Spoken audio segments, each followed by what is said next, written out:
hazvina kumira zvakanaka mhuri yeZimbabwe. Nhasi ndadzoka nechimwe chiprofita chadzikiswa nemuprofita uya anozivikanwa nekuprofita zvinhu zvichiitika vanhu vachifa. So panapa nhasi adzoka nechiprofita chaNelia.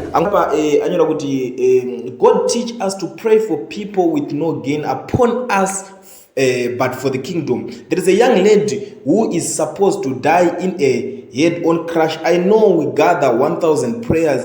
All I know is the name Nelia. Kundiso ndime hama nevatsigiri vake. You see, pataura munhu ataura kunzi nevatsigiri vake munhu uyu.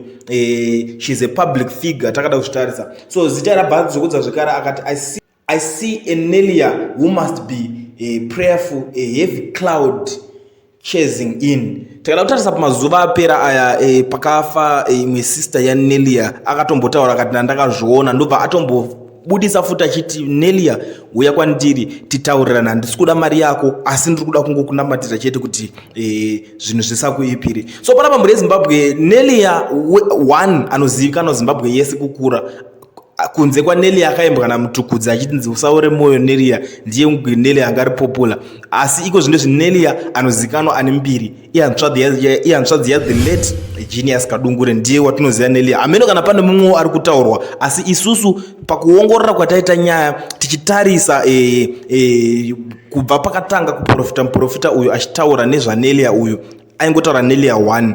Kubva pakafa imwe hanzvadzi yaJinimbi akataura futi zvikanzi Nelia uya ndikunamatiri. So panapa mhuri yeZimbabwe ndo nyaya iri panapa, ndo situation iripo yeprofesi yadzikiswa zvekare nemuprofita uyu ari kutaura kuti ndiri kuona gore dema pamusoro paNelia uyu ari kutaurwa. Mhuri yeZimbabwe ndo nyaya ndakakubatirai nhasi, profesi inotyisa yadzikiswa nemuprofita uyu.